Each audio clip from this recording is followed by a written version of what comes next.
Welcome back to the Oakland Women's Soccer Notebook. My name is Neil Rule, the voice of the Golden Grizzlies, as we welcome in Oakland Women's Soccer head coach Juan Pablo Favero, one of my favorite guys around on campus. And JuanPa, finally, we're going to get this thing going. It's about time. I know you guys are traveling to Youngstown. You look like you're ready to coach in La Liga, JuanPa. You're ready to go, man. You know, it's cold out there. We're going to be out in who knows what kind of weather. So we got the nice scarf ready to go. The team's ready to go, most importantly. So we're excited that we get to play. You know, JuanPa, you and I have had this discussion since you came here from San Diego State, where you had a lot of success and you had a vision for this program and what you wanted this program to be and the type of style of soccer that you guys wanted to play. Where are you, I guess, on that highway right now? What exit are you on? Yeah, you know, we think we're in a really good spot. Obviously, the not having a fall kind of derailed momentum. We had kids opt out and you know, obviously decide to stay home, which we understood that. And so, but we made the most of the fall. You know, we were able to laser focus on very specific tactical things. And as the girls came back, number one, really proud of the team.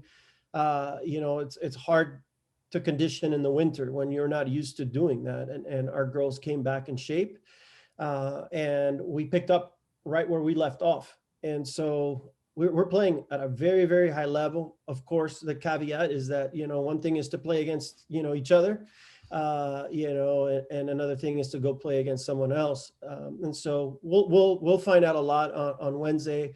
You know, we anticipate it's going to be really cold and outdoors, and Youngstown's a team that's well coached. And, you know, Brian there has done a great job. I think he's in year 3, he's a year behind me. And so we anticipate a tough game, but, you know, we're focused on us and we believe we're ready. So, yeah, I mean, it's been fun to watch us train. You know, you talk about that, JuanPa, you're focused on you and what you have to do. And you guys have been bumping heads with the top of the Horizon League, and certainly Milwaukee has been the class of the Horizon League. I mean, that's not my opinion, and you can go by the resumes. Who or what will get you guys over that hump to get to ultimately where you want to go? Who should we look out for this year? How's that all going to break down? If the Golden Grizzlies are where they want to be when this is all said and done, how'd they get there? That's a great question. You know, there's a lot of pieces to that. The two things that come to mind is a collective, you know, and then within the collective, there's individuals that obviously have to, you know, perform at their highest level, and those two are symbiotic. You know, one doesn't come without the other.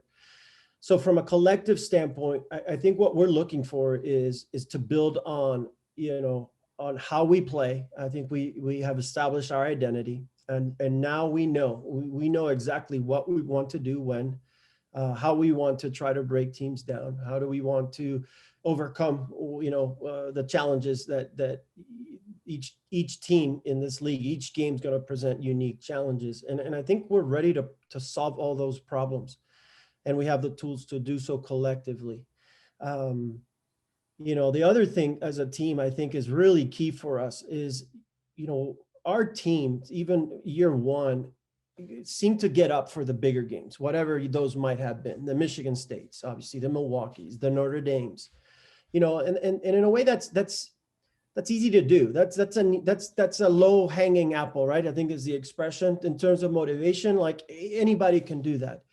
I think the growth that we have started to see and that we need to really focus on this year is we need to be as motivated for, you know, obviously Milwaukee's and UIC's and NKU's, and I don't want to name all the teams because there's a lot of good teams that we're going to play against, to, you know, to some of the teams that perhaps on the standing, or even if the poll just came out, like, you know, we ignore that because it's just fool's gold. Milwaukee's first, and they should be, you know, obviously they've dominated this league, but after that, it's just who knows, right? Who knows what will happen with whom, when. And so the danger is, right, is that teams that aren't mature and that aren't mentally tough will look past an opponent. And that's, you can't win. You can't win a championship by beating Milwaukee, right, and losing to the bottom half of the table or the bottom third. And so that's the collective key for us, is that we have to take every game, one game at a time, with that mentality that every game that we get to play, is a gift, and we need to enjoy it, and we need to make the most of it so that we can get as many points from that game.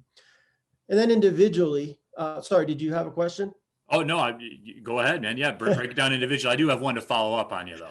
All right. So individually, real quick, and you know me, I'm very team first, right? But we have some special players, and where we've gotten a lot better, obviously, and this has been a focus, is up top, and everybody knows the quality that Lex has. And I think that, sometimes some teams have been able to hone in on that and try to, take her away.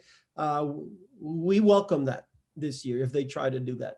I think I think if my colleagues are listening, they can, obviously they got to do what they got to do, but if somebody tries to do that, I think that'll be to their detriment this year, because we have a lot more firepower up there. And so she's key. The other forwards are key.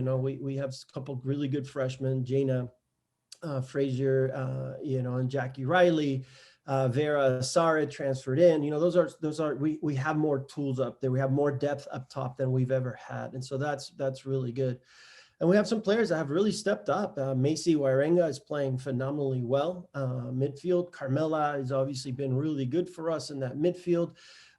Ashley Postma Senior does really well. Sammy Lopez is a stud, and then we have some depth in there with some new players. Emily Penny, freshman from Canada, is done really well. Marin Kolinguski transferred in to us, is doing really well.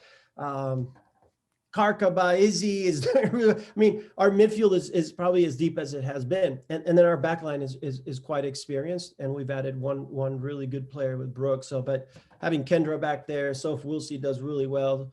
Sydney does really well for us. Maggie Reimer stepped up this year, and we think we have the best 3 goalkeepers as a unit in this league, 1 to 3. I think they're very, very good. So we feel good. I don't know if that's coming across, but not overconfident, but really, really pleased with where our team is at today.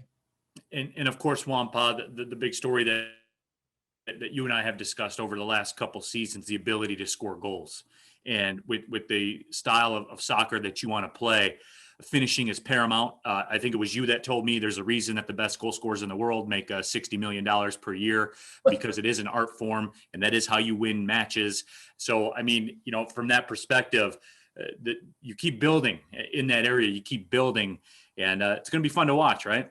Yeah, for sure. I don't know if the soccer fans will know this, that it just got leaked that Messi's contract, 550 million euros is what it was for, I don't know, just a crazy amount. So, but I'm biased, as you know, I'm Argentine, originally, so I think he's worth every penny. But yeah, people that can score goals or create goals. And so for us, it's both, because you could have forwards that can score the goals, but if our midfield's not playing well, and we don't get service there, and we don't have combination play from the midfield or outside backs coming up, etc., you won't create chances.